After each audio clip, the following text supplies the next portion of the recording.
Welcome to the Intake podcast. We're your hosts, Carson and Travelle and this is the podcast where we dive into the media shaping our world today.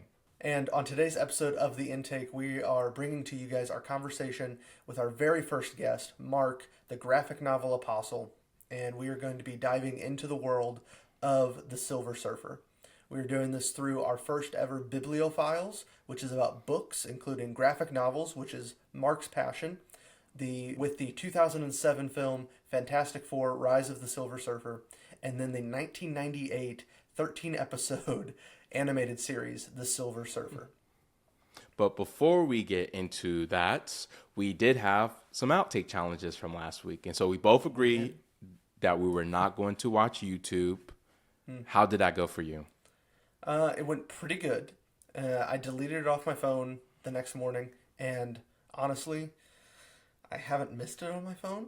I think I have missed YouTube, but I don't know if having it on my phone, it's more of a distraction on my phone than it is a tool at this point. That is interesting. And just to give you a little bit of insight, and I don't want to go too long on this because I want to get to Mark's conversation here, but I've always had this dream of that my phone is my phone and it's a tool to be used for my everyday life, and all entertainment I would put on an iPad.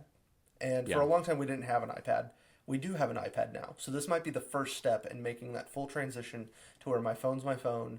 I don't have entertainment or social media on it. And all of that is on the iPad that our family has. So I didn't really miss it on my phone. I did accidentally turn it on our Apple TV. And it was because I was on Facebook, unfortunately, and saw that a full trailer for Lilo and Stitch, the live action movie, was coming out. And I got excited and just like instinctively went to YouTube on the Apple TV and threw it up on the screen for Joanna and I to watch. But I think that was my only interaction with YouTube over the whole week. And it was very brief and for one specific thing. And I didn't even really think about it until it was too late. So for the most part, there's a couple things that I'm excited to log back in or log back on and see what I missed. But in my actual day-to-day, I don't know if it really mattered a whole lot. Yeah, that's interesting. And it's funny because Marquez Brownlee, he talked about this in a recent podcast episode of the people who watch YouTube on their phone versus the people who watch it on their TVs and their iPads. So I am more of an iPad TV, YouTube person. Like I actually don't watch it on my phone a lot. Usually if I do, it's in a podcast style format, which because of our loophole, I was able to get that. So I didn't really feel that as much when I was with my phone because it just isn't something it's an app, honestly, I don't open up a lot on my phone. Right. But when I was interacting on my iPad, like what you were saying, that's when I started kind of feeling it. And when there were 10, 15 minutes gaps in my day where I was already in front of a TV where it was too short of a time to watch a TV show, but enough of a time to watch a YouTube video, I will say that I did cheat. And it wasn't my excuse for it is that it was not for media consumption like I normally do. It was for work related because I forgot like the nature of my job is learning different editing stuff. If something breaks, YouTube is always where I go to get my solution. So I did have to use YouTube on my work computer to figure out how to do something editing related. But the second one was our Nespresso coffee machine broke. And it was stuck on descaling mode. It has this mode where it cleans, where you need to clean it out, put solution in it. I did that before we podcast. I did that Monday, but it was still stuck in descale mode, and it wouldn't work if it's stuck in descale mode. So I had to watch a YouTube video to figure out how to fix that. And I was like, you know what? I need coffee. It was like 7:00 in the morning. I had like one eye open while I was watching the video, like pushing it, trying to get it to work. And so I was like, this is same thing on my work computer. I was like, this is excusable because me and my wife, we both need coffee. So, so that was our... You had two slip-ups that were both valid. I had one that was probably not valid, so I think that evens out. Well, I cheated because I saw the Lilo and Stitch. I cheated again because I saw the Lilo and Stitch trailer on TikTok, which is 10 times worse in my opinion. So I would have much rather seen it on YouTube than been browsing on TikTok. But yeah, there I was, and I saw the trailer for it, which, by the way, looks amazing. We could talk about that another time. So we'll go ahead. If I can throw one thing in on that. was that Joanna told me that she's actually not that excited for the movie, which I was surprised at because she loves the animated so much. And it was surprising. But then, as I was searching for the animated version for us to watch with our son, that the live action one, the runtime that Apple TV is currently showing on it, and this I have not verified this, is 2 hours and 20 minutes when the animated version is only an hour 25, and that concerns me. 100% that concerns me. So we'll have to verify that information and maybe follow back up as we get closer to Lilo and Stitch if that's the actual runtime or not, because that's way long if it's true. So Interesting. Okay, we'll have to talk about that another time. But yeah, Yeah, no, that's we really yeah. Oh, I did not know that. I got to look into that now. Oh man. Well, we won't dive into that. We will go ahead and kick it to our conversation with Mark. All right, guys. For our first guest, we are super excited to bring from the graphic novel Apostle, a good friend of ours, Mark, who has just really light a fire in my heart about comics, about the topics about comics. We spent a lot of times talking about it in the past few months, and just really excited for him to bring his perspective, especially on one specific character that he's really passionate about, the Silver Surfer. And Mark, I'm just going to kick it to you and just start with our very first question. Like, why graphic novels? Like, why is that your medium? Yeah, awesome. Hey guys, thank you so much for having me. I really appreciate it. I've been enjoying these first several episodes you guys have done, and I have been having so much fun listening to the two of you. I'm sure we'll talk about this a little bit more as we go on, but when I started my own podcast about coming up on a year ago now, it was only by the help of Travelle that I was able to manage doing that. I had the idea for what I wanted to do, and I had been sitting on it for a long time, thinking about the possibilities for what the podcast could be. And I didn't want to learn how to edit. I didn't want to learn all the equipment and all that kind of stuff. And I thought, well, wait a minute. I've got a good friend who's a professional at this kind of thing. And, Travelle was kind enough to give me a lot of his time in consulting on what equipment to get and, how to set it up. And then even editing and producing the first 3 episodes for me, which was a huge help. And I was able to use that time to kind of learn how to do a little bit of audio editing. And then, eventually be able to have you come on as a guest and not have to do any work yourself, which was really cool. I know. But go ahead. Oh, I was gonna say, and it was your episode, our episode together that definitely it was a mutual thing of, you had that passion to start a podcast. I wanted to also start a podcast, but with the skill sets, not just the confidence to speak into a mic in the way that you do. And then just listening to our episode together, it's like, okay, I can do this. Like, it wasn't that bad. Like, I didn't sound as bad as I thought I would. And so we both gave each other the push that we needed to just be in this space. And now it's like a big, just like 180 for us to be here together and to have this conversation. Well, I'm so happy for that. And I'd also love for your guests to know I'm especially thankful for your appearance, because it must be the magic of Travelle, because your episode continues to be the most downloaded episode ever of my podcast. And so I'm eternally thankful to you for that. But let me jump back to the question that you asked, why graphic novels? And I'll tell you, I have been a reader of books and things for all of my adult life. I've always enjoyed that.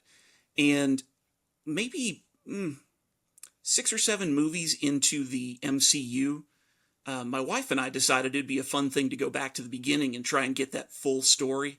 And so we did that on a vacation, and then we started watching all of those movies together as they came out. And then, next thing you know, the Disney shows. And I really got into the idea that with these characters, there is this deep lore and history. And so from there, I started, went to the library and checked out some of the characters that I thought were interesting and started getting into them more and more. I'd had a flirtation with comics when I was a kid, but that was a long time ago. And as I started to get into it, I discovered that the world of comics and graphic novels is way bigger than superheroes, which is what, most people think of, and rightfully so. It's the most popular part. But there are so many cool genre stories that are being written by independent comic creators all the time. Horror, mystery, detective fiction, which is really my favorite. I like that crime noir kind of detective type stuff. Comedy, just all over the place. Westerns, I've found I've enjoyed a lot of Western comics. And then, when I think about my own podcast, I think of it more and more these days as a storytelling podcast than anything else. And what I am eternally interested in is a good story well told. And so when you're jumping from one graphic novel to another, you're hearing a different voice, and really you're hearing a blending of the artist's voice along with the writer's voice. And I've enjoyed also exploring what some of those collaborations look like, because sometimes the writer is really giving a lot of detail to the artist. Other times they're giving almost nothing to the artist, which can be really interesting. But then I found I'm a 44-year-old man, guys. I don't have a lot of friends in my regular life that are into these things. And so I get so excited about some of these books, and I'd be like, okay, Natalie, to my wife, I got to tell you this story about this comic I've been reading, or about these graphic novels I'm reading. And she is very kind to me. You can tell from this, almost 5-minute answer, I guess, right? That once you've put the quarter in the machine, I hope you're ready, for the ride. But I figured out I could do storytelling myself, my own interpretation of what these comics are, and get to spend time with a friend who would read a book and come onto my podcast. We'd basically have a book club where I get to pick the book every month. And so I love getting to do that with my podcast. And I've loved getting to curate books for my friends, knowing what some of their interests have been. Man, that's so awesome, Mark. It's exciting to have somebody else on this podcast and to kind of delve into something that I don't think Travelle and I are super familiar with. I've done a little bit of comic reading over the years, and really hearing you talk about comics has increased my interest in it. But for us today, you assigned us the Silver Surfer. Yes. Why did you pick the Silver Surfer? And what about him draws you to that character? Yeah, absolutely. The Silver Surfer has been my favorite character since I was a kid. And let me start by saying this. I am not an expert on the Silver Surfer. There are lots of Silver Surfer comics I have never read. There are probably hundreds of Silver Surfer appearances throughout Marvel's history, going all the way back to the 60s, that, I don't know anything about. But it is something about that character himself that always enticed me. And, it's funny, my podcast is almost solely focused on independent comics, so outside of the superhero genre. But when we're talking superheroes, this is the guy I want to go to. And I remember when I was a kid in elementary school, we had an assembly one day where they brought in this big screen and they set it up in the school gym, and all the kids sat down and we watched some sort of animated film that they were showing us. And I think it had something to do with learning about the cosmos, and maybe learning about space travel, and maybe even conservation. And they had a character that they used throughout this, that in my memory, it's the Silver Surfer. It might, who knows about copyright stuff? Maybe it was the Silver Murpher or something like that. But they had a character that they had on a silver surfboard that was flying around through this endless, dark in the background and colorful in the foreground, and in all the places where you looked, where there were planets and stars, and just the vastness of it captured my imagination. But especially the idea of having this character who is seemingly out of what we think of as time, and out of any limitations of space that we have. And so he's just a traveler and an explorer. Now, as an adult, I've gotten really into these comics as well, and have discovered that is very true of the Silver Surfer. He's more than that, and I think that's really cool. The Silver Surfer is the most emo character in all of Marvel comics anyway. At least I think so.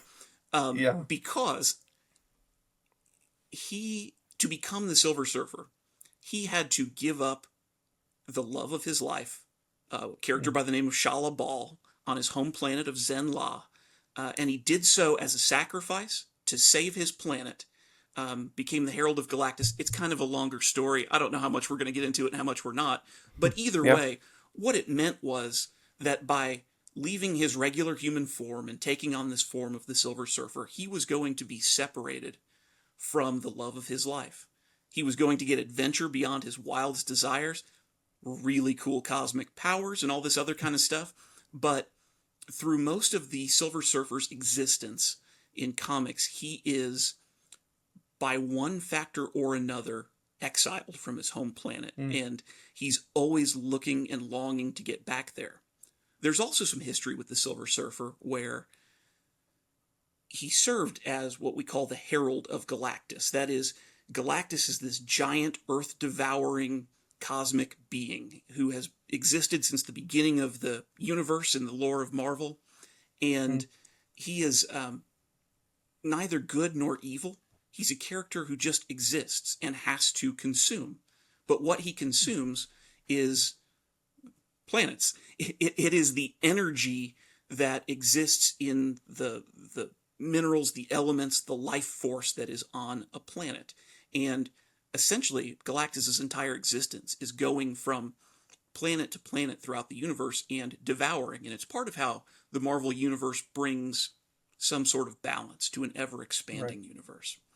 And so, whatever character is serving as the Herald of Galactus is supposed to go ahead and find the next planet that will be able to satisfy the hunger of the Silver Surfer, or excuse me, the hunger of Galactus. And so there's a period of time in his history where the Silver Surfer doesn't maybe recall his own moral code or has seemed to have lost the faculties of his, maybe it had something to do with becoming so powerful and essentially an eternal element himself that he didn't worry the fact that he was leading Galactus to these planets that were teeming with life, and Galactus would kill all that life and devour them. And eventually, through his adventures on Earth, actually, he regains his conscience. And then he spends much of the rest of his history lamenting and trying to figure out how he can ever atone for all that death that he brought. No matter how many lives he saves as a hero, he is always grappling with his past as a killer. Maybe that's more than you wanted, but that's the Silver Surfer. No, Mark, that's perfect, and That's I exactly think it's what we a better summation than I think either one of us could have ever put together. Oh, absolutely. On our own. Well, even having, Carson, and I'm sorry to speak over you and interrupt you, but no, you're good. I mean, if I can give you just what I think of as the essence of the Silver Surfer, and I think as we get on later and we talk about different media appearances of the Silver Surfer in this podcast, I know one of the things we're going to want to talk about is this presentation true to the Silver Surfer? And in a lot of cases, like, the stories are different from the comics, maybe very different. And in my mind, that's okay, as long as you get the essence of the character. That's what's important. And when I think about the essence of this character, he's an adventurer, he's an explorer, he is a tortured soul. That's where his emo side comes in. And he is a fated character as well. And that's something that, whether it's, literature, movies, whatever medium, in storytelling, I love the idea of a character who wants to chart their own path, but ultimately has a fate that they have to return to. And in the case of the Silver Surfer, it is seeking atonement and longing for his true love, Shalabal, and his home planet of Zenla. Man. I think that's a really good way of summing it up. And I love that part of your love for the Silver Surfer started in a school video that was an educational marketing type video where it may or may not have been the Silver Surfer. Yeah. And I don't want to harm your memory of that, but I really hope it's not the Silver Surfer. And I have a reason why I do. Is because I like those characters that were only made for like a few brief marketing materials or educational videos, and they created this whole, whether it was based on something else, it's its own original character essentially for that purpose. Like, I'm going to move here, and I don't know if either of you guys, and this is way off track, so I apologize for distracting. Behind me, there is a woodsy owl patch, Yeah. who is like a conservation character from the national parks or some sort of government agency that is kind of akin to Smokey the Bear. And I love woodsy owl stuff. There's also like this little bird from Disney. It's a little orange bird, and its only purpose is like they built Disney World. Oranges are big in Florida, and you now have this little orange bird on like these little juice glasses, and it's a fun little character where every once in a while he's animated. So for me, you brought this up, and I did a quick Google search of like Silver Surfer conservation educational Yeah. video. I couldn't find anything right away, but I'm going to scour the internet for that video Deep to see if it dive. is the Silver Surfer. It's cool either way. But there's part of me that hopes it isn't. So there's another cool character that I could maybe collect something from. Anyway, hilarious. Carson, I had a high opinion of you already, but if you can unearth that relic of my childhood memory, because, guys, you think about anything from elementary school, like, that could have been a dream. Maybe I didn't attend a school, auditorium, film strip thing, but right. I think I did. I hope that, you did. I mean, I if really it's, hope yeah, so. I would say because if it's a dream, that's just as crazy. Like to have a dream of a character that you then see in a graphic novel, and now have this deep connection with, where you can tell his life better than I could tell. Like I couldn't even tell my own personal life as well as you just described him. Like that is, they don't call you the graphic novel apostle for nothing. So, By the way, I do want to explain that name if you guys don't mind, because absolutely. sometimes I'm afraid when people hear the name of it at being the graphic novel apostle, and even see the cover art for my podcast that our friend Mike Spigner did for me, which got like some stained glass and like some apostolic robes and that kind of thing. It's not a religious podcast, although I think questions of theology and questions of myth, when they're brought into storytelling, are critical, and they come up in comics as much as any other medium. And so I'm not afraid to get into those topics, but I use the word apostle in the sense of I'm trying to sort of spread the good news that, man, there are some really cool stories in graphic novels that people are overlooking if they only think of Superman and Batman. Right. And the cover art is great, by the way. Thanks. It's one of my favorite things. Like if there was a little patch like this, but it was the graphic novel apostle, I would have one. So when you get into merch, I want one too, and I want a sticker for my car, so they'll probably happen. okay. Oh, and there's sign something, me up. and there's something else in, I think is in your intro too, for the graphic novel apostle, where you talk, where we had that voiceover of, like it's not just for kids either. And that's something that I definitely really relate to, especially as someone who loves anime. This is something we've talked about before, of like this idea that there are so many people who are missing out on maybe some of the best stories being told because they see comics or anime, these medium, that's something that's only being created and catered to a kid audience, when some of the darkest, not just darkest, but deepest level of storytelling that I have seen has been in the form of anime, for you, the form of comics. And so that is just something I thought was really cool, and your mission of spreading the good news, that this is not just something that we should be giving to our kids. Like there are stories that are being made for men in their 40s, men in their 30s, men who are still women, like people who are still trying to figure themselves out past adolescence. So right. Really, really just impressed with just like your approach to that conversation. It's my ministry.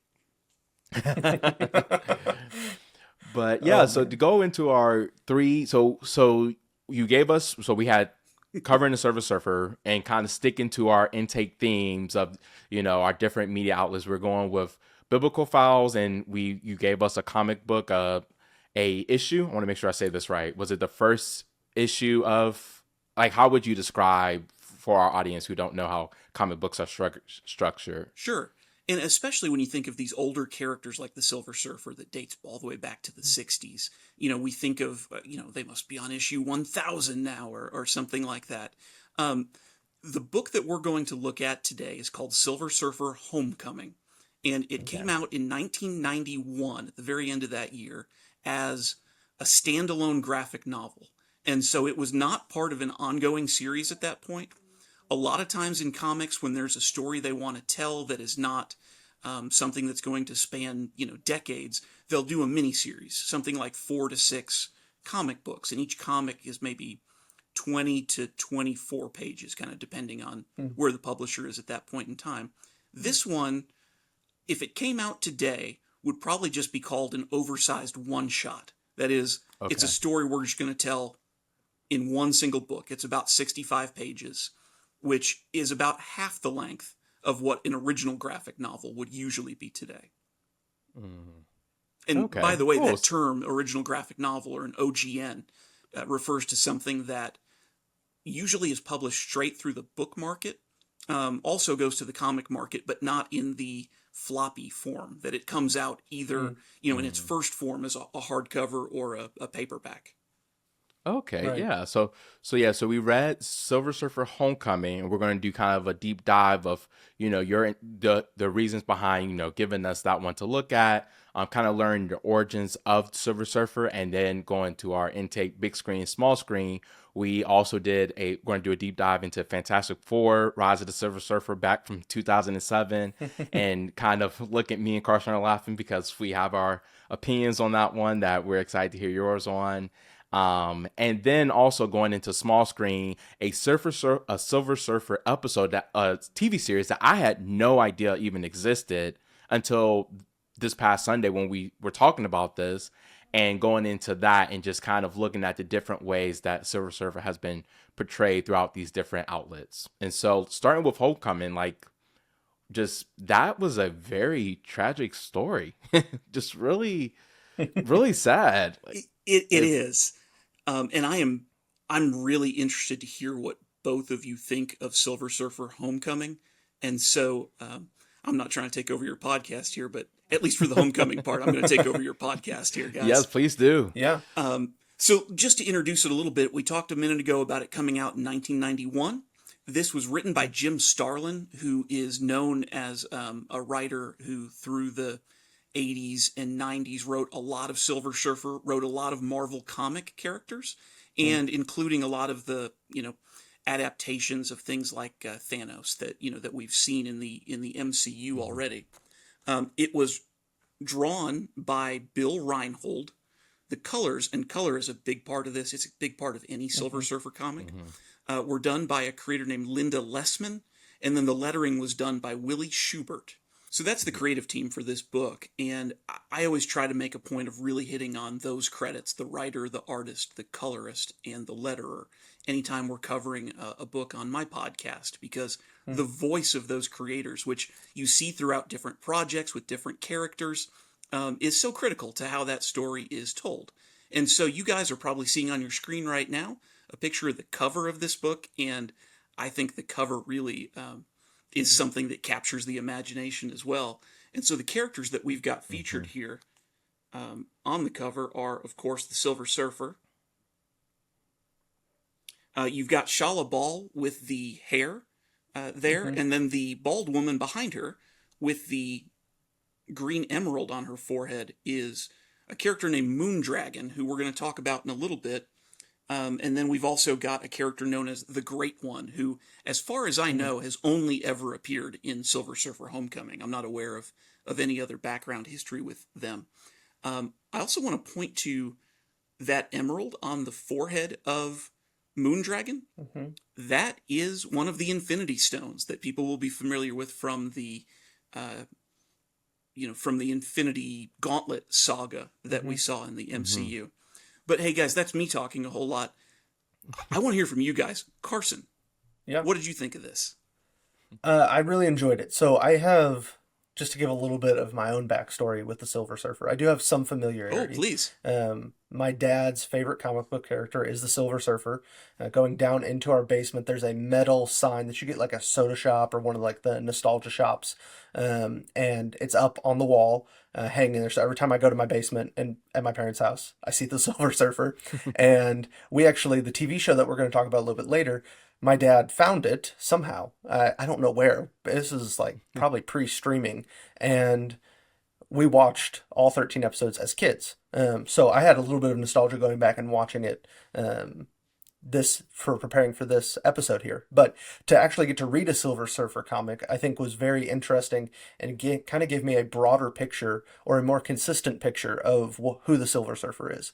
Because if you're only familiar with the Silver Surfer from the Fantastic Four movie or even from the obscure animated TV show, you have two very not different, but you only have two pictures in your mind, and that can lead to bias. Like, oh, I really like this one, but I don't like this one. So if the comic doesn't live up to the movie version, then I may not enjoy it. And this kind of gave a third perspective that kind of brought it all together and coalesced the character of the Silver Surfer in my mind of somebody who does have a tragic story. And that's kind of the theme that I would associate with the Silver Surfer is tragedy. And this story exemplifies that with him trying to find his home world. I think this is post him being the Herald of Galactus. Yes. Sorry. Yeah, I think he is post Herald of Galactus. He is searching for his lost love of Shalabal on Zinla and surfing through the cosmos. And what you said about the artwork and the coloring, I didn't really realize. I knew the artwork and the author. The story and the artwork, those were two pieces of graphic novels. I never really realized that coloring could be done by somebody other than the artist, or even the lettering could be done by somebody other than the artist. So you bringing that up is very interesting because the colors in this issue are very striking. Well, and Carson, if I can jump in on that too, yeah, something that I was very surprised when I started getting into comics pretty seriously a few years ago to discover is that often you don't even have a single artist. You have a penciler who is credited as the main artist, and then an inker who comes back over top and provides a little more definition and some of the shading before the colorist gets involved. But I always think that's amazing when it's like, okay, this drawing is really the composite of two separate artists. Yeah. Now, in this case, Bill Reinhold is both the penciler and the inker. Oh, okay. But no, that's amazing that two people are able to work in tandem like that with a writer. You really have a whole team coming together to do this.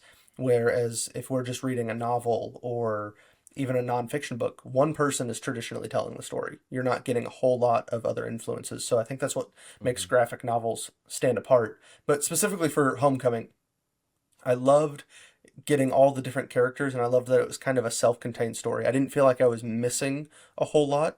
Either before or after for the character of the Silver Surfer. So I overall really enjoyed it, loved the art, loved all the characters, and really getting to see how his time with Galactus haunts him.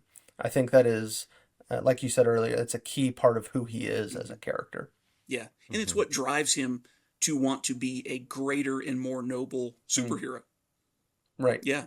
Right. And Travelle, I know you've got a deeper comic history than Carson does, knowing that you were a Spider-Man reader for a lot of years. Yes. Yes, but I know very little about the Silver Surfer. Like, my only real experience interaction with him was the Silver Surfer movie in 2007. So to see him not on Earth was just, and that alone was a lot for me to just understand, because I only saw him as a anti-hero to the Fantastic Four. Like, I only knew his relationship in contrast to the Fantastic Four, and that was it. So to be able to get his backstory, to see how expansive his world is, like, this is someone who is going from world to world, and we're talking very high level sci-fi, energy pulse related things that I just would not have been able to grasp as a kid, let alone as an adult who, like, didn't know anything about this character before. And I agree with Carson. Like, I do love that you picked a perfect story for us to dive into his backstory and to get a better understanding of him, because it was contained. We didn't have a lot of players in this. It was very much, 4 or 5 characters carrying out a story, and just, the tragedy of his loss, and just, navigating this concept of, like, going into different worlds, there being someone who can put a world into their brain, and all of this sci-fi stuff that just, like, kind of gets beyond me, like, as someone who's not the biggest sci-fi person. I think it's just really interesting that, we have this whole other side of Marvel. And I think that's something from our conversations that you've kind of opened my eyes to, is that, I see Marvel only from like what MCU has shown me.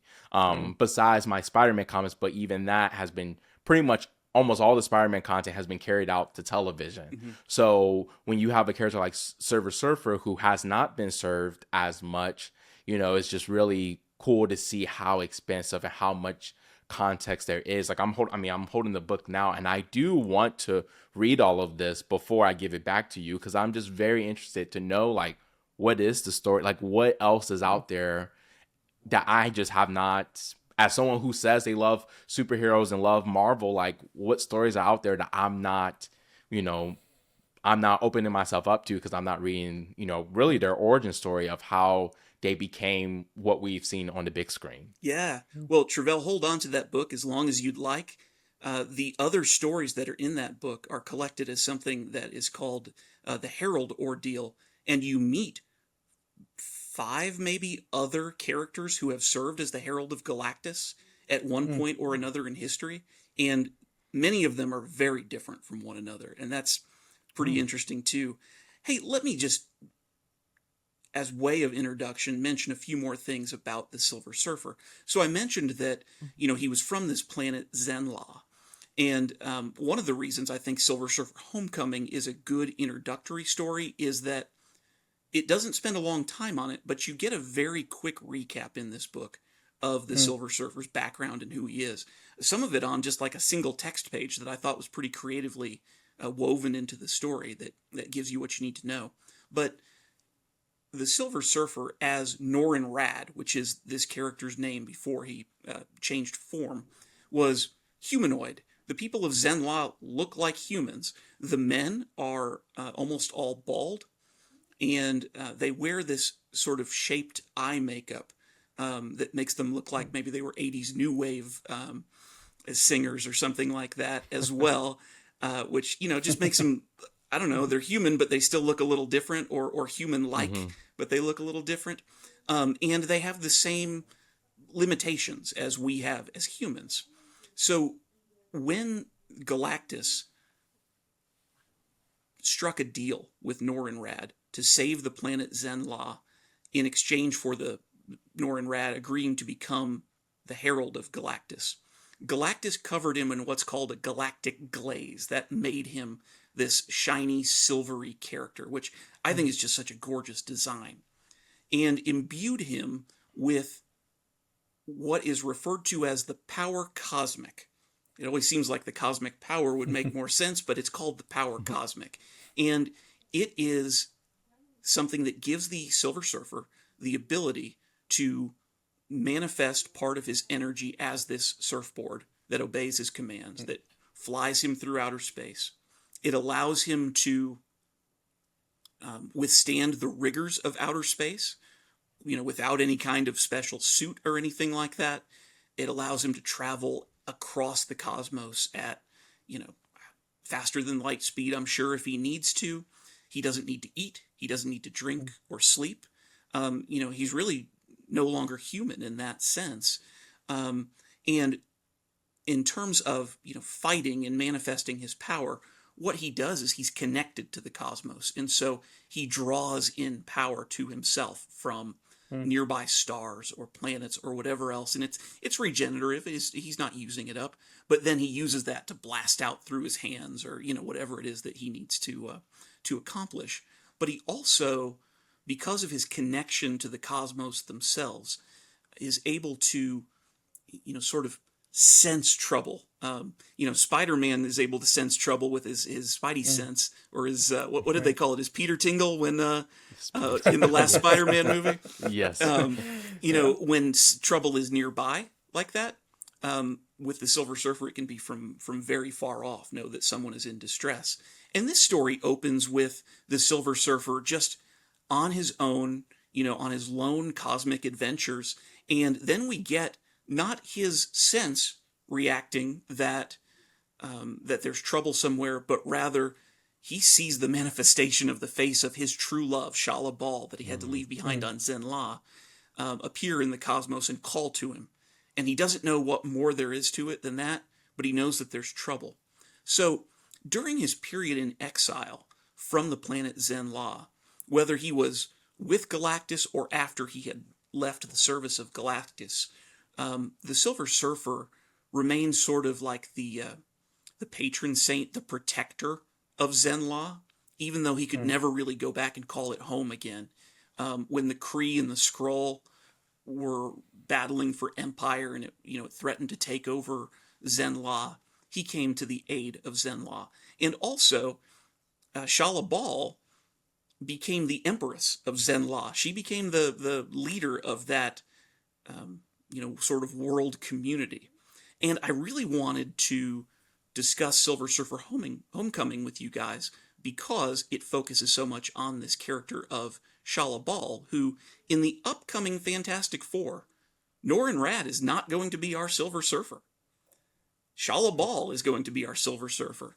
And when we talked about doing this episode, I think I said to you guys on a text that I wasn't aware of Shala Bal actually ever being the Silver Surfer in the comics, right, yeah. even though you get all these different realities, different existences and universes, the multiverse. That's exactly right.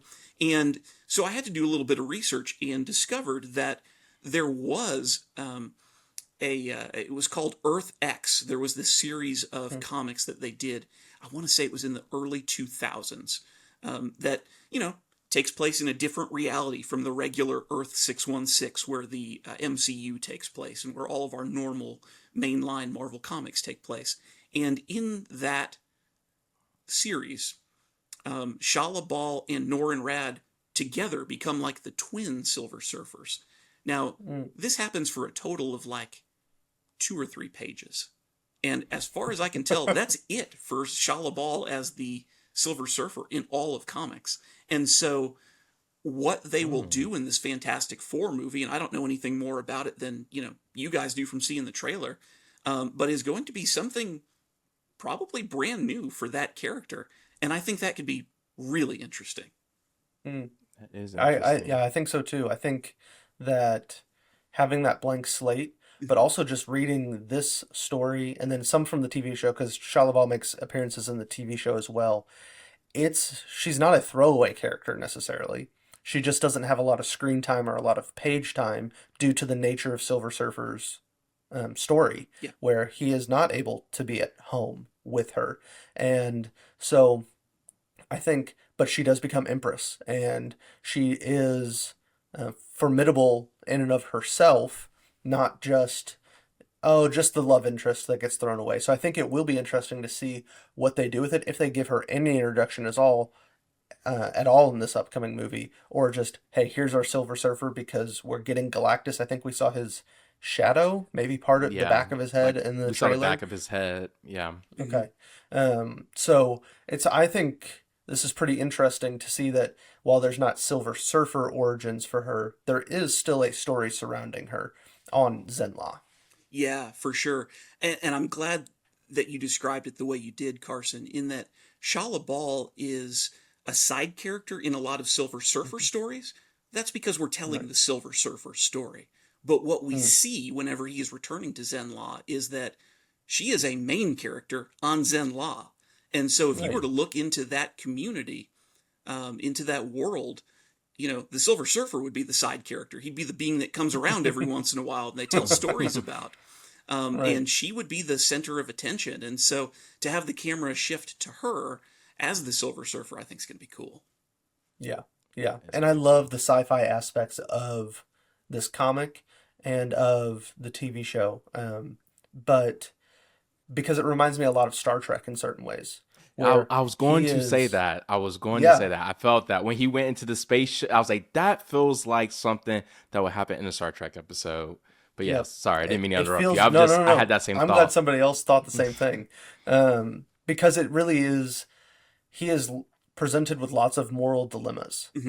He's presented with a moral dilemma in Homecoming, where he is able to get to Zenla through the help, with the help of Moondragon, who has the Mind Stone, which from the MCU we know that the Mind Stone has a lot of various things that it can do. And in this case, Moondragon uses it to transport his, I guess, consciousness and identity to inside this big brain, which we'll put up the picture here, that is floating in space, that is housing all of these planets that it's gathered in its intellect. It is holding them in this, I guess, temporary holding zone. Am I describing this right, Mark?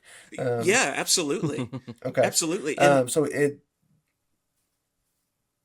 So the great intellect is really holding them all here, and Moondragon is depositing the Silver Surfer to Zenla within this brain, and he's able to make contact. But then he's left with this moral dilemma of, does he stay? And if he stays, what happens? And I think that's what reminds me of Star Trek in that way, where almost every Star Trek episode has some sort of moral dilemma that is presented to the cast of characters. yeah, that's a good comparison. And I'll tell you, I've never really thought about Star Trek as a comparison. I should have, it's obvious. But you're exactly right. Hey, let me provide just a little bit of connective tissue because I think you've taken us to the next big place in our story. So the Silver Surfer has heard this call from Shala Bal, and so he goes racing off. And, it says that even at his top speed, it takes him 2 days of flying through the cosmos to get all the way to where Zenla is supposed to be. But he finds that the planet is gone when he gets there. And there's still a satellite filled with these scientists from Zenla, and they are trying to figure out where the planet went to. They can't really offer any explanation. And we see that this character, Moondragon, had been sort of examining what was going on as well. It's like she also sort of cosmically had some sort of inkling that there was an issue here. And so she makes her presence known and helps explain to the Silver Surfer and these folks from Zenla that, this being, which we're going to later identify as the Great One, has taken away and vanished Zenla. And so Moondragon and the Silver Surfer travel to this far-off distance where they encounter this giant brain floating in outer space. And I think that's the craziest thing. I know with the image that we selected here, it doesn't show the eyes on it, but there are a couple of panels where you get, these big wild, almost like sticking googly eyes on something, Right. on this big brain. And Moondragon is able to explain to us that inside of this brain, in the, like the brain waves that would be traveling around inside our own heads, that's where Zenla and all of its people exist now. And Moondragon is able to, through the magic of the Mind Stone, is able to transport the essence, I guess, of the Silver Surfer inside that brain. And when he gets in, and we'll have a picture of this too, and I realize that your audio listeners, which is usually what I am, won't see all of these. But hey, go over to YouTube, check out the guy's podcast here. But you see this beautiful, colorful, full universe that is inside of this mind. And of course, the Silver Surfer is able to spot his beloved Zenla among all of these planets that are in there. And so he goes down and reunites, the greatest thing that he wants in the world. He is able to reunite with Shala Bal on Zenla. It just happens to be inside a mindscape of some kind.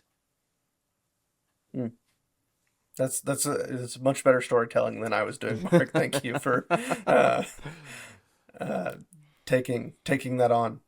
But so, Travelle, what was your kind of view, or what impact did this part of the story make on you, besides the Star Trek comparison? So going back to what Mark said, I think the thing that had an impact on me once we got onto his home planet was how Shala Bal, like how the focus did go to her. She is very much not what you expect when you think of these, what we perceive to be these side characters, the throwaway characters, to better improve the main character story. Like, no, like second he came home, she was taking control. She was controlling the conversation. She was explaining what's happening. Like Mark said, the camera shift was on her. She was center stage, and she very much, he became the Silver Surfer. He became a reactionary character where he was just reacting to what she wanted to do, where she wanted to be, her desires. Her happiness became his happiness. And so I was just, for a character that I knew nothing about before this even started, before reading this comic, like that, I just found that really interesting to see, because we don't see that. Carson and I've had conversations before about these, side character, sometimes the execution of a Mary Jane and other characters who are just throwaway pieces to better improve the superhero that we know and love, but that just didn't feel like the case here. So I really like that. And I mean, it goes to new Fantastic Four. Like, I think that it's a pretty awesome decision for them to even shift the focus to her being the Silver Surfer, because I think I could see that working. So yeah, so that was probably the thing that at this stage of the story, I think that was something that caught my attention the most when we were learning more about his home planet, his love interest, things to that nature. Sure. And seeing Shala Bal in her element here is a great way to move the story forward as well, because, the Silver Surfer is coming into this world and he assumes that they're all in some great distress. And Shala Bal immediately puts that notion to rest for the Surfer. She explains to him, yeah, we thought something terrible was happening, but it turns out we get that we're living inside this giant brain thing. And by the way, he's called the Great One, and he's created a universe. And she also explains to him something that I think probably hurts his pride a little bit, but his love for her is so great that he's able to look past. That is, she says, look, we all voted as a planet, and it was near unanimous, because the Great One said, look, you've seen what it's like living inside this brain of mine now. I can go put you back in the world if that's what you want, or you can stay here forever. And Shala Bal said, when we talked about it, we know, Surfer, that you're our great protector. But we also know that our security is only assured as long as you are alive and well, and in all these cosmic adventures you have, you could be killed. And then, or unavailable, or, captured, at which point Zen-La does not have the defenses that it needs. And inside here, the Great One will always be able to protect us. And I think that the Silver Surfer pretty quickly decides that, his love for Shala Bal is great enough that he's able to put that pride aside, that he's able to even give up his cosmic adventuring. And, he's communicating telepathically, I guess, with Moondragon. And he asks her, can you fix it so I can stay here forever? And she says, yeah, basically I'm going to put your body on a rock that's going to become a satellite of this giant brain, and you're going to live on as like a mind form here inside. And the Surfer says, do it, and in fact even realizes that, if it's all up to his imagination now, basically, he can even take off his galactic glaze and go back to appearing as Norrin Rad that Shala Bal first fell in love with. Which is really cool. And, it says that weeks go on of this rekindling of love, and the Surfer finally being so happy, getting the thing that he had always longed for. And Shala Bal is happy, and the people of Zen-La are happy. And the next thing in our story is that we're going to have a feast to celebrate a visit of a physical embodiment, a human-like embodiment of the Great One himself. And he comes down to this feast, and he is magnanimous, and the people are cheering for him, and it seems like this great, happy scene. But he suddenly looks, and, Shala Bal is playing the head of state role here, and she's, the one giving the welcome to the Great One, and talking about how appreciative the people of Zen-La are. And then she says, and I want to introduce you to someone. This is where the story turns real fast. And, before I go too far into what comes next with the Great One, I was curious as to what you guys thought about the idea that the people of Zen-La and the Surfer also would just, sort of give up their physical existence for what they know to be basically a dream. Yeah, It was interesting. It was interesting. Travelle, I'll let you go ahead. I mean, it made me just question, was this an illusion? Like, I just didn't believe that would be something. The idea sounds nice, but, when you start thinking about it more and more, you're like, do I really just want to be a thought? Like, what is life without, because that was another thing too. It was like, took out death, and it's like, what is life without death? And so it was, things were starting. I think the story was doing a really good job in that 2 weeks. I think it said 2 weeks. I might be wrong, but the weeks starting to show just little nuggets based on their conversations of like, this is too good to be true. Like, we're going to reach a breaking point. Like, that, like, something is off. That was another thing. Like, something is off. And so when you got to this feast, you got to this point, it kind of felt like you knew that this was the breaking point, because you were getting all of these little pieces of, what, like, how is this possible? Now we have, like you said, like, he took off his galactic glaze. Like, now he's back to his normal form. Like, this can't be sustainable. It's too good to be true. Well, and for a Silver Surfer fan, it can't last. The character is faded, as I said earlier. Like, he's not allowed to stay in a place of contentment. That's so sad. See, and I think I understood their decision. If you're living in a universe and in the galaxy where there is a constant threat and fear that Galactus could show up at any point and consume your planet, and that is, for them specifically, they've had an encounter already. It's not an unknown or just something that exists out in the ether. It is something that's real, that's happened, and they are dependent on a singular person, a singular humanoid, doing his job, doing it well, and not dying for them to survive. Because I think if the Silver Surfer disappears or dies, eventually a herald is going to bring him back, Galactus back, to Zenla to consume. And so when you're living in that universe with that state of fear, I understand the decision to live in the dream world, to live in the illusion, to not continue on in our normal galaxy. And for the Silver Surfer to have that pressure relieved off his shoulders for even just a few weeks I understand his decision as well, especially with all of the longing and everything that goes on with him. But even to not carry that weight anymore, I think was pretty impactful part of the story. You raise a great point, and one that I think I had overlooked even in my own consideration of this story, and that is the scar, the trauma that would be on like the collective psyche of the people of Zenla, of having seen this giant being of Galactus show up. And when people talk about the kaiju monsters, the giant Godzilla, and those types of monsters.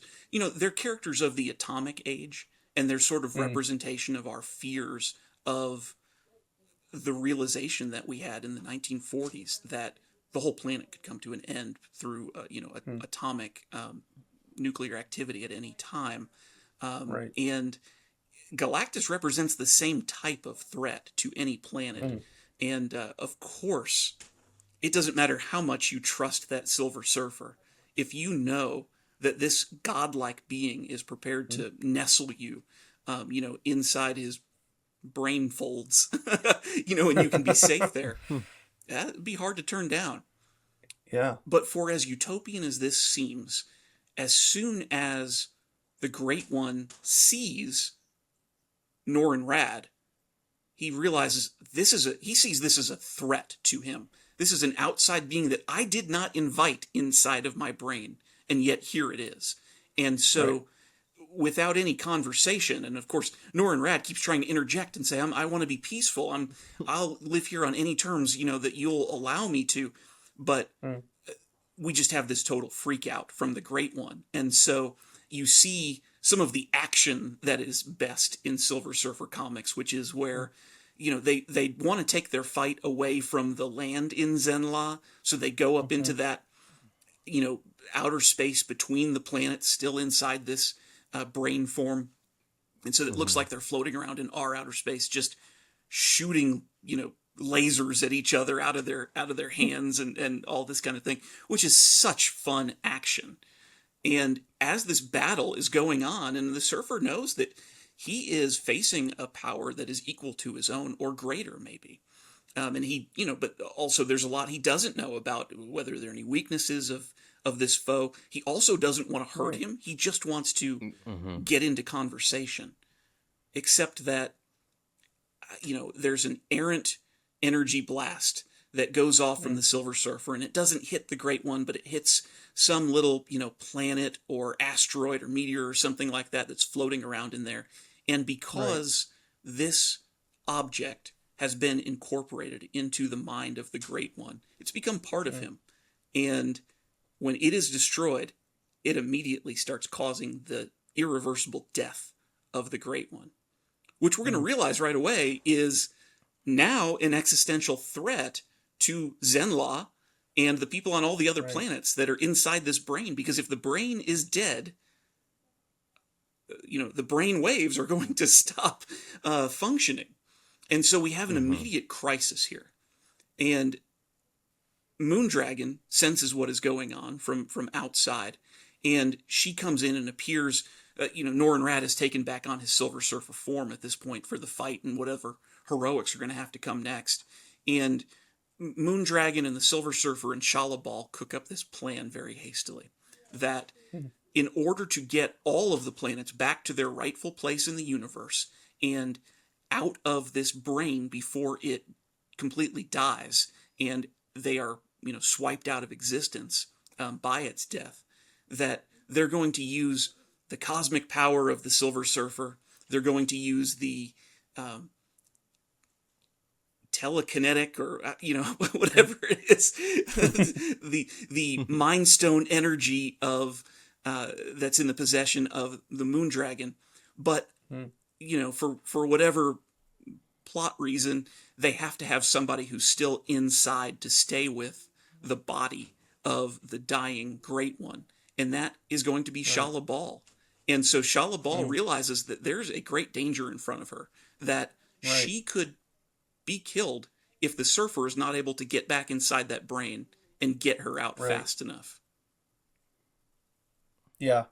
And I think it's very interesting. I think that there's a few things that intrigue me about this section of the story, is that the Great One seems to treat Norrin Radd, or the Silver Surfer, as a virus almost. It is something that immediately he wants to expel because he did not let it into his body or into his mind. And he instantly knows it's off, and he has like an immune system response to him where it's instant fighting, no conversation, you have to go. And I thought that was very interesting when I thought about it. And then as I continue to think about it, and I'm trying to go back through the comic here off to the side to confirm something before I bring it up. But the other thing that I thought this reminded me a lot of Star Trek from the sci-fi aspects, but the character of Norrin Radd also reminds me a lot of Ethan Hunt from the Mission Impossible movies, where he is so focused on saving the world or saving the universe that he is never allowed to be happy for any period of time.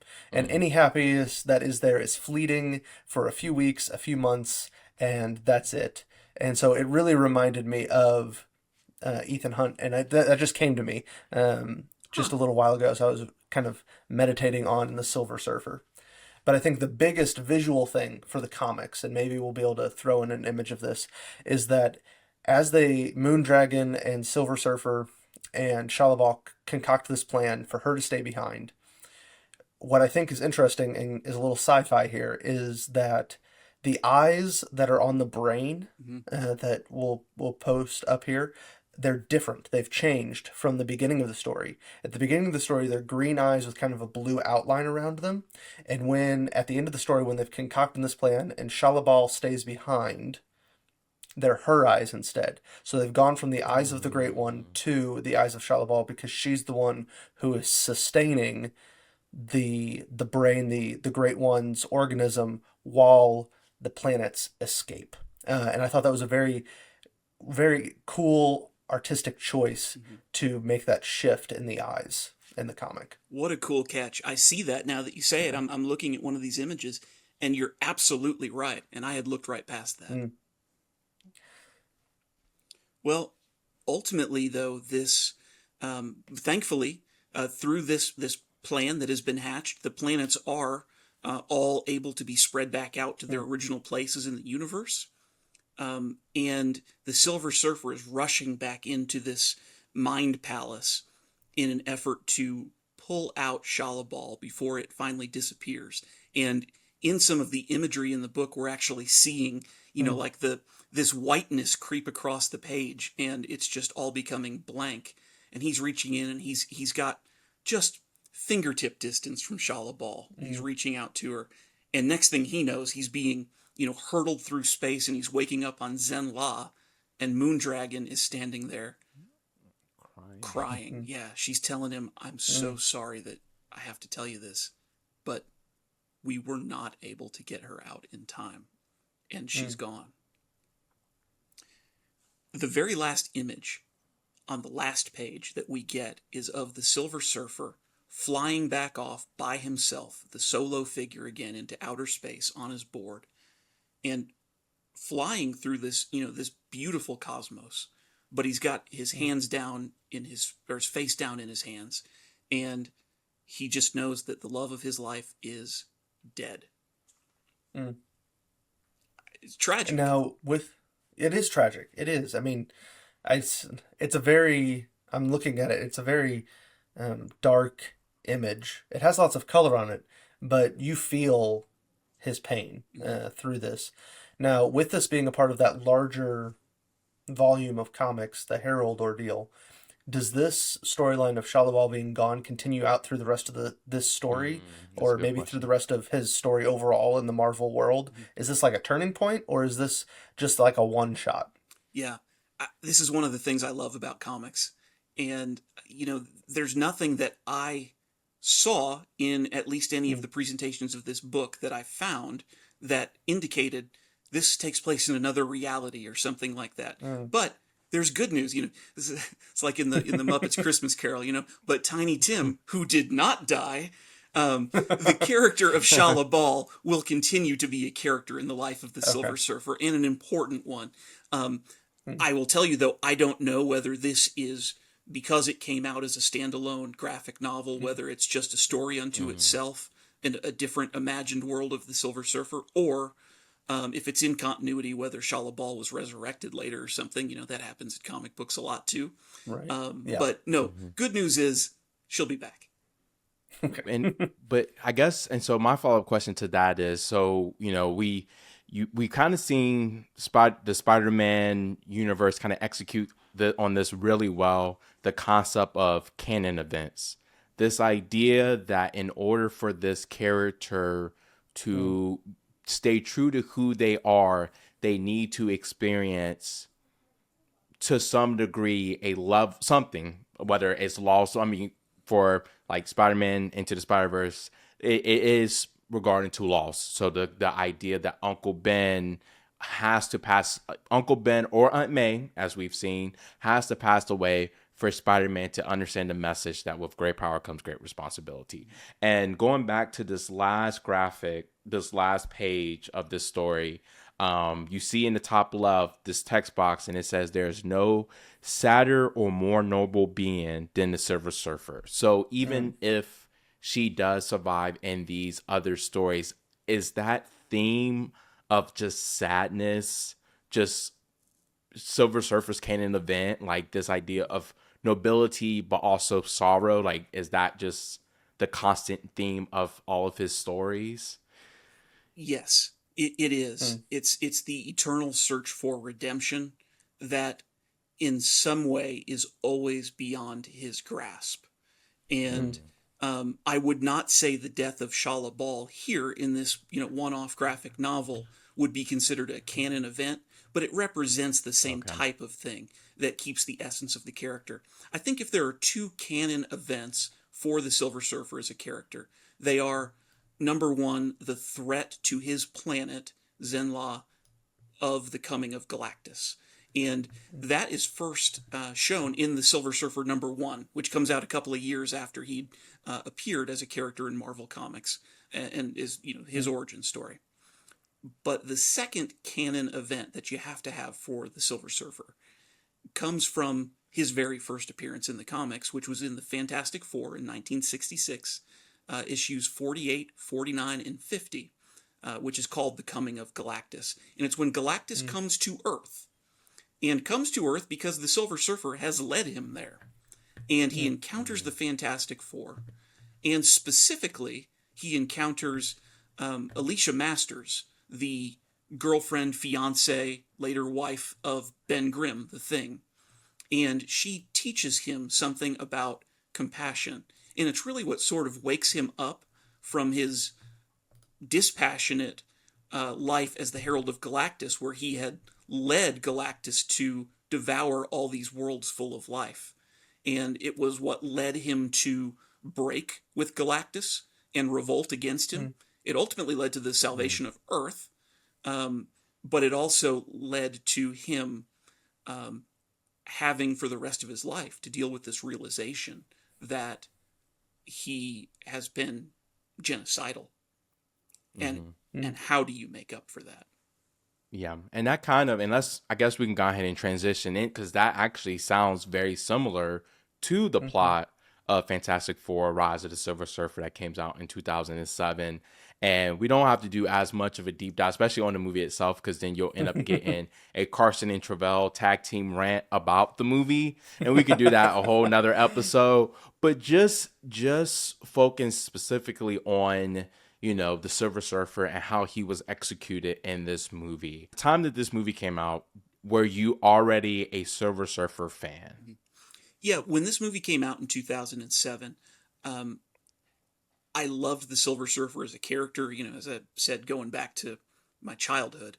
But I didn't know much about the Silver Surfer. And so I couldn't have explained its essence. And so I would say that the way the Silver Surfer was portrayed was the first time I had seen in this movie a portrayal that was different from what I had in my own imagination of what the Silver Surfer was like. And I didn't like that because I wanted the Silver Surfer to be more like the noble hero that, as it turns out, he really is, and the great adventurer that he really is.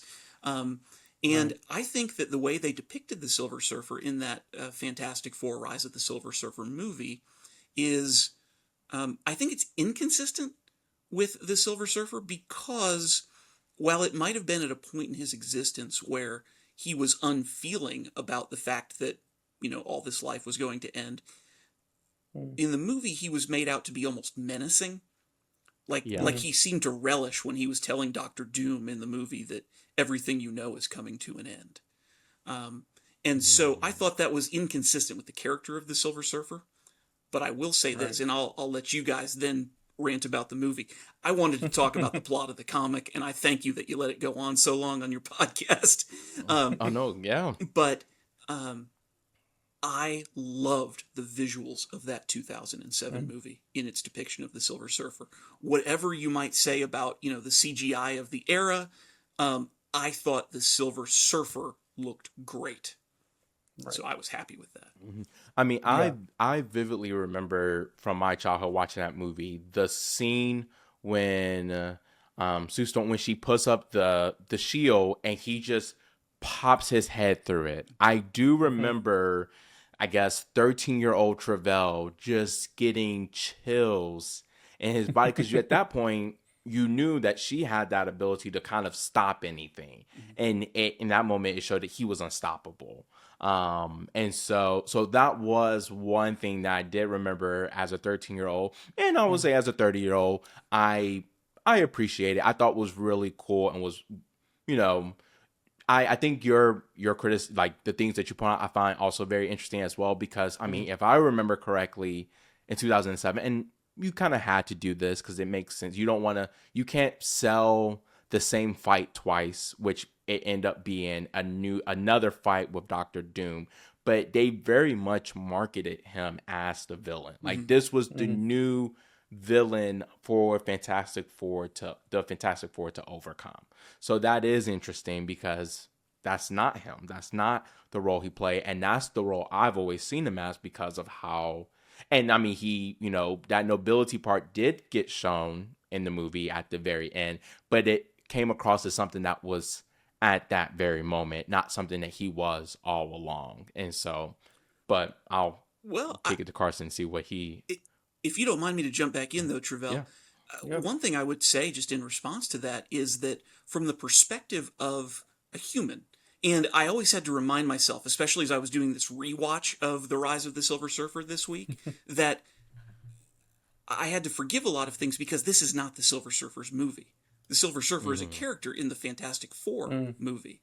And if I'm an Earthling, which I happen to be, and the Silver Surfer arrives, whether he has his hat in his hand and he's apologetic and weeping and says, I have to bring my master here to devour your planet now, or whether he does so, while twirling his silver mustache, he's the villain. He's the villain because he represents that death of your planet. Let me add this final thought too, and then I'll turn back to Carson. I was really disappointed that they sort of copped out on Galactus in this movie, in that they just showed a menacing cloud, basically, in the air. And so we didn't ever get to see that really bizarre, but I think cool character design of Galactus in his giant purple helmet. It makes me more excited to see him in this next one. Like, I remember seeing him in the end of the trailer and being like, yes. With all the advances in technology, too. Right. But yeah, Carson, I think. what do you think? So I agree that the movie overall is terrible. It's a really rough watch. There are many comments and jokes made, particularly at Sue Storm's expense, that are just terrible, and it makes it a really hard watch overall. But I agree. I love the way the Silver Surfer looks. I love even for 2007, he looks like he belongs in that world. And I think it's specifically contrasted with when Doctor Doom is on the board at the end of the movie, and he's, I guess, the real villain kind of this story that they're telling. And he looks so out of place on it. So I think that the fact that they were able to make him look so natural on it, I think is a testament, one of the few testaments to the movie. Although I am not a fan of the board that they have in this movie. I prefer the board that has like the lines in the middle that are kind of textured and the more rounded ends as opposed to the pointy ends. Through reading the comic, watching the show, and then the movie, I much preferred the simpler style of board that complemented him. But I agree. I think it was an interesting choice for them to pick the point in the Silver Surfer story where he is without his memories, so he is a little unfeeling and isn't quite aware. Like, he is a little menacing because he doesn't seem to care that the planet is going to be destroyed. It is just his job, and he is doing his job. He doesn't remember that as the Silver Surfer, his goal was to not go to inhabited planets. And so I think it's an interesting point to pick up the story with him. And I think it did a disservice to the character because you don't get to see the anguish or the true nature of Norrin Radd come out in this story. Yeah. He starts to show up a little bit, but not really. So, yeah. And I'm actually not that mad about the giant space storm Galactus. Okay. Specifically, in Travelle, since you didn't watch the show, which is totally fine, it's not the best show in the world. The Galactus is in this circular UFO-shaped spaceship that has the arms that come down out of it. Mark, you can tell me if this is from the comics or not, but that then go into the world and suck the life out of it. And the cloud is very reminiscent of that spaceship. And you do get sometimes Galactus's face in the Fantastic Four movie pokes through just a little bit in a few scenes. And so I don't think it's I'm excited to see the real version in this upcoming movie. I think it's a fair interpretation, specifically in the world that this Fantastic Four exists in, where there's not superheroes running around. This is their first alien encounter. There's not a whole lot going on. I think it was a fair interpretation. I understand why people are upset about it, but I think it was a fair interpretation of Galactus. I think it was a fair representation of part of the Silver Surfer story.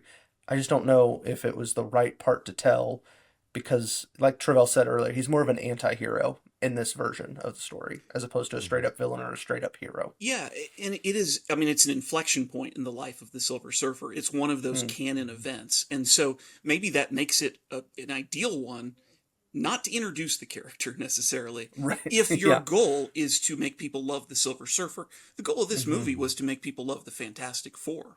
And, that relates back to, this movie was an interpretation of Fantastic Four 48, 49, and 50. So, I mean, these, in the 1960s, when this is being presented, is just a continuation of the adventures of the Fantastic Four. And frankly, so this character was created by Stan Lee, was the writer, and we all know the famous Stan Lee, who always appeared in all the MCU movies before his death. And Jack Kirby, legendary comic book creator, both at Marvel and DC. And so in those early issues of Fantastic Four, you had Stan Lee doing the writing, you had Jack Kirby doing the artwork, and how much of the character was created by one or the other is like eternal debate that I'm not going to try and wade into. But I don't think that this character was created to be a character that we were going to love 60 years later. I think he was there to advance the plot for a couple of issues of Fantastic Four, and I think the one that we were supposed to really be thinking about was Galactus. Right. I think that holds true, and I think that holds true even for the TV show, which, Mark, I know you watched a few episodes of. And Travelle, I'd encourage you to go back and watch at least maybe the first 3, his origin story. They're only 20 minutes long, so I think it would give some more context to both stories that we've talked about so far, the graphic novel and the movie. But the TV show is hard. I've always asked myself, because I'm pretty sure the 13th episode ends on a cliffhanger. I only got through 12 and a half episodes. I know. I almost made it. I was watching it up until we got on to record here, and I only made it through 12 and a half. But I'm pretty sure it just ends in the middle of a story, in the middle of a season. It just cuts off. And to me, that's not surprising, having gone back and watched now. As a kid, I was like, where's the rest of the story? I want to see the rest of the story. But it is a very accurate, I feel, based on the one comic I've read, tragic interpretation of the Silver Surfer. To be honest, it's a little depressing to watch 12 episodes in a row of him being sad every episode about Zenla, about Shalabal, about losing everything. It's kind of depressing for what was, I think, intended to be a kid's animated show. Like, I understand why it didn't get renewed for anything past half a season. Yeah. So now, growing up, like I said, my brother and my dad and I watched this growing up. Probably when my mom wasn't home or was busy doing something else, we would sit down and watch, I guess, some of these episodes. And we have, still to this day, a running joke that, when we're home at Christmas time or whatever, every once in a while, my brother and I will walk up to my dad and be like, "The great hunger is upon us." And it is a line from Galactus in the show that he says on repeat, like probably at least once an episode, maybe once every other episode. He says, "The great hunger is upon me" once again. And that has stuck with our family for years now. And it always reminds me of the show. So when we chose this topic, I was like, have you guys seen the show? And you guys didn't even know about it. So it was exciting to be able to present this as well. And there's couple other great quotes. I don't know if these are from the comic directly or not, Mark, since you have a little bit more background knowledge. But "To me, my board," he says that all the time, calling his board to him. And "the power cosmic." I do like the phrasing of "the power cosmic." It makes it different from what we would normally probably say. And so overall, the TV show's fine. And it does have a huge cast of characters that I wasn't excited or wasn't expecting. I was excited to see it, not expecting to see. So I'll turn to you, Mark, and see what your thoughts were on this interpretation, this 13-episode interpretation of the Silver Surfer. Yeah, and I got through about 5 episodes in the time that I had available to me this week. I had not, in fact, ever even known that there was a prior Silver Surfer cartoon. And frankly, I'd probably be okay if I went on never knowing that there was a Silver Surfer cartoon, because it's pretty bad. But you know what, Carson? I'm also going to finish the season or half season, whatever it is that exists out there, because, well, I guess because I just have to see what the interpretation was like, what the presentation was like. And, so a couple of thoughts. First, "To me, my board," that is a constant refrain of the Silver Surfer. And that surfboard is wicked. It can fly in and save him. It can be a weapon if he needs to fire it off at somebody. And he is able to, he doesn't have to say to me my board. He can control it with his mind, but he does. That is a refrain of that character through the comics. And then the power cosmic, I mean, I don't think that character goes around yelling in the comics all the time, power cosmic, boom, or something like that. But you're right. I said earlier it's an odd phrasing that you would expect it to be the cosmic power, but it has grown on me over time that I like thinking of it as Silver Surfer's cosmic power cosmic. It like makes it different from everybody else's cosmic power. Right. Right. And in the show, he says the power cosmic probably every 3 minutes. They're not very long episodes, but the power cosmic the power cosmic that. I'm giving up the power cosmic. It is a constant refrain. Well, they're branding, sure. Yeah, for sure. Hey, the animation in this, you guys, y'all ever seen the music video for the Dire Straits' Money for Nothing? You guys know the song? I don't. Oh, man. You guys know Dire Straits? I might know it if I heard it. Okay, first of all, Money for Nothing is probably Dire Straits' best-known song. They were a band from the 80s, rock band. And it is not at all their best song. It's one that you could leave to the side. In fact, it's one that wouldn't get airtime today because it's got some problematic things in it. But the refrain was, you get your money for nothing and your chicks for free. And he wants to get on his MTV and he talks about why it's great being a rock star. But the music video for Money for Nothing, I'll encourage you to go back and find this on YouTube whenever you're allowed to look at YouTube again, to go to your outtake. It's these like boxy, almost like Roblox looking type animation, and it's these movers who are having to carry around all these boxes, and they're mad that the guys in Dire Straits are able to get their money for nothing by playing rock songs and this kind of thing. But the animation in this TV show from the late 90s reminded me a lot of the animation from this music video from the mid 80s. And so, that says something to you. The other thing that stood out to me about that animation was, when so my son is 10, and when I would watch with him when he was smaller, all those old Disney classic movies, The Fox and the Hound, and those kind of things, I guess I didn't remember from my own childhood how much you have like these painted backgrounds that are still with the characters moving around over the top of those backgrounds, and then like a camera literally panning from one place to another when they need to get movement like that.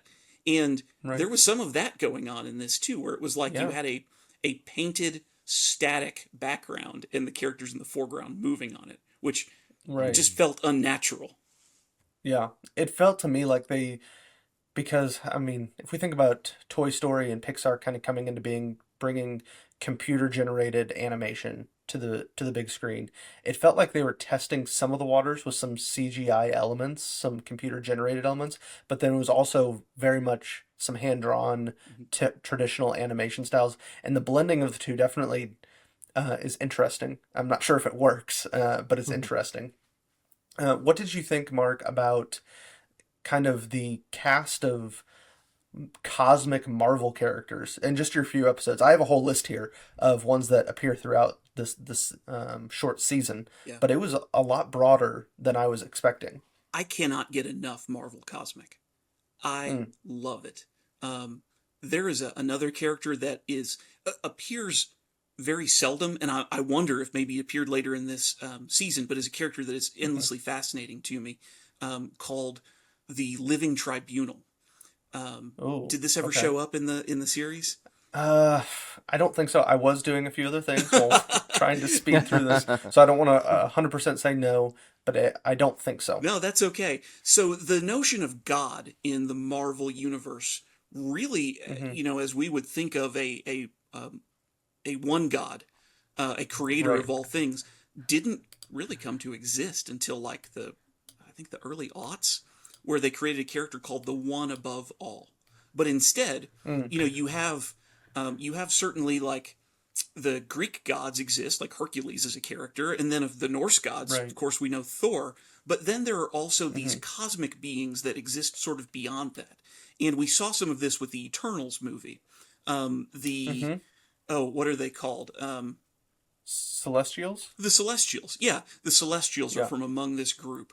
And there's a lot of balance in the characters. So there's like a Lord Mm. Order and a Master Chaos, that are sort of Mm-hmm. rival siblings.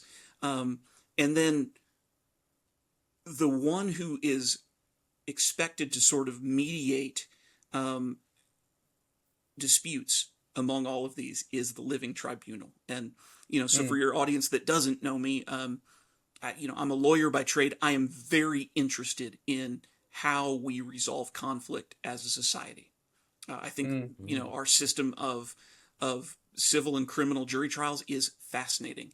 So the Living Tribunal is this character that is like gold in stature, shaped sort of Mm-hmm. like a human, of course, on a huge scale, but then has a head that has a face on three sides of it. And one Okay. side of the face is completely shrouded all the way to the chin. And one is, about halfway up and the eyes are still covered. And then another is a face that can be seen. And, Mm. you have the different perspectives that the Living Tribunal might see of, Right. when, depending on how much of the shroud there is. I love those types of characters. Mm. But so tell me some of the others, though, that pop Yeah. up. Yeah. So the some of the characters that I was surprised to see, and I mean, I remember watching the show as a kid, but we had there was no MCU yet. There Hmm. was no concept. I wasn't reading comics necessarily all that often. So we have Thanos Hmm. appear multiple times in the show. Nebula, Gamora, Pip, who appears at the end in the post-credit scene of Eternals, Yes. which, spoiler alert, I'm a big fan of Eternals. So Okay. I wasn't a fan of that scene particularly, but Pip is in there. Shala Ball, who we'll see in the upcoming Fantastic Four movie. Drax, Yep. the Watchers, and the Singular Watcher, who I believe is the same Watcher that is in the What If series on Yes. Disney Plus. That's right. Um, Uatu is his name. Uatu. And we have Beta Ray Bill Mhm. makes an appearance a couple times. Nova, the Kree race, the Skrull race, which appear often in the Marvel Universe, MCU, Adam Warlock, and Ego the Living Planet. Yeah. So, I mean, that's a long list of characters that we have now the general public has some familiarity with. Whether they could name them off the top of their head or not, Sure. I don't know. But if you remind them, oh, yes, in Guardians of the Galaxy Volume 2, you meet Ego the Living Planet. Yeah. Yeah, he's in the Silver Surfer show in a vastly different context, but still, it was quite a Interesting. cast. Yeah. In the handful That of is a episodes cast. that I saw, I was pretty shocked when they introduced the character of Frankie Ray, who is a human Mm-hmm. character from Earth who becomes later to be rechristened as Nova. She Right. becomes a Herald of Galactus. And, that's true from the comics as well. And in fact, there's a period of time in the comics, and we've spent an hour talking about Nora and Rad's true love being Mm-hmm. Shala Ball, but, he's isolated from her for a long, long time. There is a period of time where Frankie Ray as Nova becomes the love interest of the Silver Surfer as well. Okay. Which is pretty neat. But Yeah. we did meet that character of Adam Warlock in the Mm-hmm. third Guardians of the Galaxy movie. Adam Yep. Warlock ends up becoming, after the whole saga with the Infinity Gems and in the Mm-hmm. comics, and Thanos is defeated, Right. the characters who are collected there, all the heroes of Earth, and of course all of the cosmic heroes that make a greater appearance in the comic version of that Mm-hmm. Infinity Gauntlet story, end up deciding that these gems have to be separated. And so Right. Adam Warlock is put in charge. He's given the Soul Stone, and he's put in charge of a group that becomes known as the Infinity Watch. And Mm-hmm. you take these different characters. Moondragon, who we met in Yep. Silver Surfer Homecoming here, is given the Right. Mind Stone, and she's part of the Infinity Watch. She is also the daughter of Drax. Oh, okay. And Drax is a member of the Infinity Watch as well. He has another stone. Interesting. Pip the Mm. Troll is one of the characters that's given one of the stones as well. And Gamora also becomes part of that group. I'm probably leaving out one or two just as I'm sitting here thinking about it, but very cool, yeah, to see all those characters pop up here. Yeah, I mean, to me, it was almost like it was interesting to know them now and to go back and see it, but it would almost be like almost a good primer on just a brief introduction. You get some good introductions to them as well, and just to see the difference of MCU versus non-MCU type storytelling of it. So I thought it was pretty interesting, and I'm very excited to see our new Silver Surfer, Shalla in the new Fantastic Four movie, to see how she interacts with the Fantastic Four and Galactus. Where at in the story are we telling? Is she just carrying on the story of Norrin Rad, just in female form or in Shalabal form, or is it truly her own amalgamation of story? I think it's going to be pretty interesting to see how that plays out. Yeah, I'm really looking forward to that. And, eventually, I hope that we get Norrin Rad as the Silver Surfer. And, the great thing about these movies is they can come tell that story in the next movie or 10 down the line from now. Right. And I'm just looking forward to seeing a Silver Surfer. And I think Right. Shalabal is going to be a great character for that. Yeah. People will have to be warned, though, that it's going to be a tragedy. It's not going to be a happy movie. Maybe A24 should produce a Norrin Rad Silver goodness, Surfer. sounds about right. Well, we are already at our largest podcast time range. No, because it's been such a great conversation. So we'll just kind of keep the ball moving here and just go to our outtake. And our outtake is simple. If you are watching this now, Selection Sunday has already happened. In our last podcast, we mentioned that we were creating a March Madness bracket, just a way to engage and interact with our listeners. And it's March, it's madness, it's a fun time, whether you're someone who has very little basketball IQ or a lot of basketball IQ. It's just a fun time to get together. Mark and I are in a group that gets together every year Wednesday of before the games start and kind of make our separate draft selections of teams, like kind of like a draft pick type style. And it's always just a great time to get with the guys. And so yeah, it's just a festival time for the guys and ladies. You're more than welcome to join as well. And so that is our outtake challenge for this episode.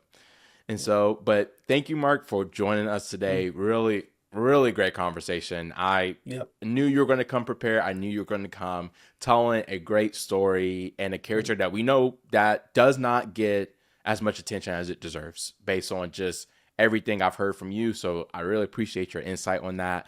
But just this is your time, like shameful plug. Like, where can we hear you? Where can we learn more about what you're doing? Like, where's that happening? Yeah, thank you so much. And guys, I want to say this was so much fun. I'm a long-winded person, so man, cut out as much of me as you need. I won't get my feelings hurt, won't get my nose bent out of shape about it.